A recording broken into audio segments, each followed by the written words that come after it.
Walla Walla translates to many waters, a very fitting name to this area because prior to development, hundreds of streams, creeks, and springs meandered through the valley, providing our traditional first foods and serving as the life's blood of our people. Cold, clean, and clear is how the water used to be, and we want it to exist that way again. Cold, clean, clear water is more than something to drink. It is medicine to our people. Our country must generate a renaissance of trust so that the government at all levels is no longer them but us, as it ought to be in a democracy. I think this can be done. What I'm here to tell you about this evening is a quiet revolution that has already begun and that you have experienced here in Walla Walla. Get all the interests in the same room, define the problems, and hammer out a joint approach that seeks harmonization and not demonization. My name is Catherine Brigham. I go by Cat. My Indian name is Hipaitoksa, which means back from the river.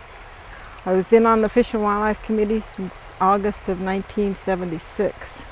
As a tribal representative for the Umatilla tribe, I have participated in court cases, in treaty negotiations with Canada, and a number of other issues for the state, or with the states of Oregon, Washington, and Idaho, and the federal government on fishing issues. We've always respected water through our feasts and through our celebrations.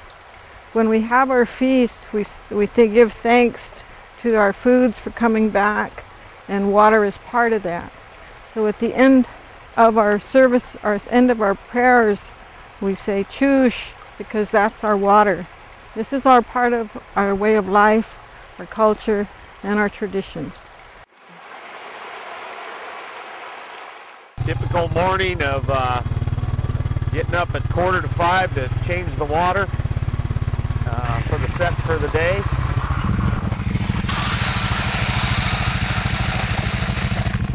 On the right here is a bulge pond system that we put in about 7 years ago to help conserve water for us. It allows us to pick up water at night that we can pump during the day, stay well within our water right, actually lowering our water right so that we've put in place a pretty good conservation method. This is a tribal project and a irrigation district project and a Bonneville Power. But it's quite a facility. See the hole size? And this brush comes along here and keeps it clean, keeps the leaves off of it. You get a shot of the head gates here. This is a blow-up dam that goes up and down. And then downstream here. What we're bypassing, and then of course the 25 CFS that we have to let go down through. We had salmon come up here last year for the first time. The tribes have introduced salmon back into the Walla Walla because of the water we're putting back. It's very monumental because the river had been dry for 100 years until the year 2001. And to me, it's all, it's all about partnerships. We partnered with the tribes, and we partnered with Bonneville, and we were able to get something accomplished through the partnership.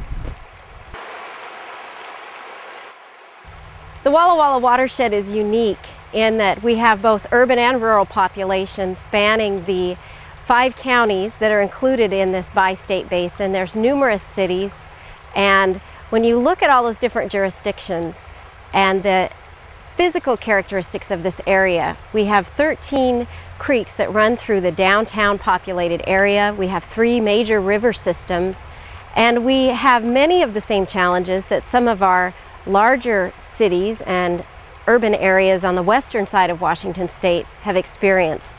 So we're looking at these issues comprehensively on an ecosystem-based approach, and that requires partnerships. The partnerships that we've developed here in the Walla Walla Basin have included bringing to the table the Native American tribes, the environmentalists, the irrigators, and the local governments. 4 years after Chinook salmon were reintroduced to the area, right here, we had 2 salmon spawning. And it was wonderful. My sisters were out for Washington, D.C. with their nieces, and they got to see salmon spawning right here in the backyard of our cabin. And so I consider that this area's got the salmon seal of approval. This is a salmon stream. And so again, we talked about the power of story to bring the salmon back. They're back. Right over here is another spot right back here last fall, or in last August, when another pair of salmon were mating. Just like over at our cabin. It's just wonderful to see it. It's been a haul, hasn't it? It's pretty cool though. Put water back in stream. We got enough water to farm, and we're starting to get enough water back in there for the fish. And we knew a long time ago we couldn't do it alone, so when local people stepped forward up and said, you know, we're going to make this a success, and we're planning for future generations. That's what's made it a success, because we're planning for the future, and we're listening and respecting each other's opinions and working towards solutions.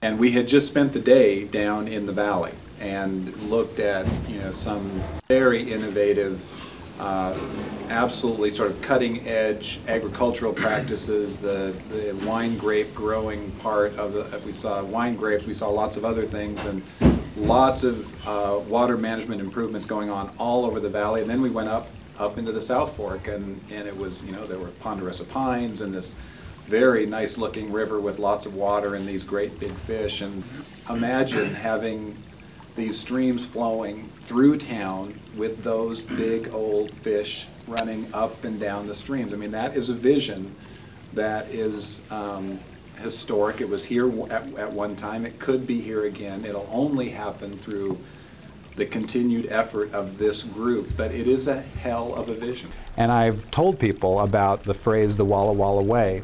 And, you know, I often hear groans after that. Oh, that's so corny. I said, well, it sounds corny. But you get over there and it feels different. In my experience, when environmentalists, tribes, municipal folks, municipal water folks, and agriculturalists sit at a table together at a congressional hearing or a legislative hearing and say, we all want to do this. We support this storage facility. We support this conservation investment. We support this pilot policy change. Everybody sits up and takes notice. It starts with having a group like this who can talk to each other. And you'd be surprised how rare this is. This might be the only place in the state where the opposite ends of the water spectrum talk to each other. How radical do you want to get? Do you want to push on the edges of the existing law and regulatory system for water and do things like develop an aggressive acquisition program and fund it? What I put on the table when I was here in the summer was something far more radical than that, which is let's forget about the existing system of laws and regulations, and let's replace it with an approach that is unique to this basin. And you decide, you come up on a year-to-year basis based on that year's precipitation. Wet year, this is the flow we're going to achieve in the river. We're going to maintain this flow in this wet year. We're going to maintain this flow in this medium precipitation year and this lower flow in a dry year. We're going to maintain that flow for fish, for recreation, for other in-stream values, and the rest of the water we're going to manage amongst us users. You're putting us in charge of our destiny.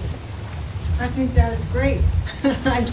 I mean, that's something that we, as a tribe, we've been fighting for years, is get us at the table, let us do our planning for the future. And we know that partnerships is necessary because we are no longer here by ourselves anymore.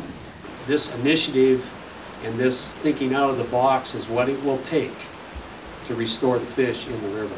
I'm ready.